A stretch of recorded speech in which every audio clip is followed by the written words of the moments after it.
Batas ng Bayan. Pwede ba magpanotaryo ang usa ka doni sa kasulatan sa yuta bisan wala ang donor? Ang doni, no? Kwan bel, no? Kanang dapat ang donor, kwan yun, kanang Present. doon na yun siya personal appearance, no? Maatubang yun siya sa notary public, di dito niya gustong panotorihan yung dokumento, no? Ang atuwa manggong mga notaries public manggod bel, dili lang mangguntaman sa pagnotaryo, pagtatak sa inyong dokumento, ang iyang trabaho, no? Kung ang donor maatubang mangod sa iya, iyahaning subayon ang pipila ka mga butang, no? Ang importante diri nga butang una, kanibang donor kaning nag-donate, siya bagud mismo ang tagya sa yuta or property or dili ba ka doon na baka sa legal capacity nga himuon ang mao nga donation.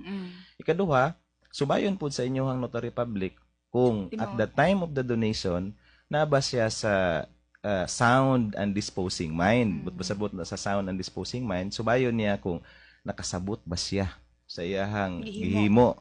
Dayon nakasabot basad siya sa iyahang pagapirmahan unya nga deed of donation. Di nakahibalo basad siya nga inigpirma niya ani ang pagpanagiya sa butang nga iyang i-donate, mabalhin nagi kaniya padulong sa doni, no.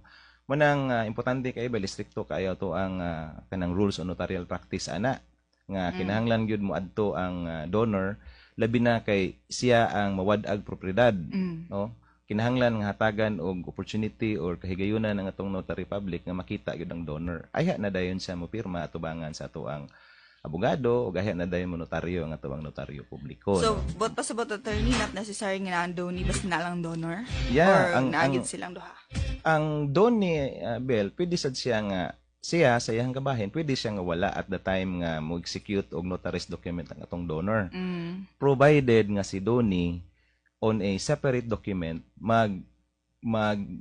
mo-accept siya sa donation. Wow, Ingon pa tong Kodigo Sibil magud Bel, mahimo lang valid ang usa ka donation kung dunay acceptance nga paghimuon, no. Matud pa ang acceptance pwede on the same document, but pasabot dungan sila nga to na mirma og naay nakabutang ito nga hereby accept the donation. Pero kung wala di as doni, iyang ibutang ang acceptance ito sa lain nga notarized document. But pasabot kinahanglan gyapon nga moduol og moatubang si doni ngadto sa atong notary public. Better silang duha na lang para isara ka dokumento. Ay na mo pagdaginot.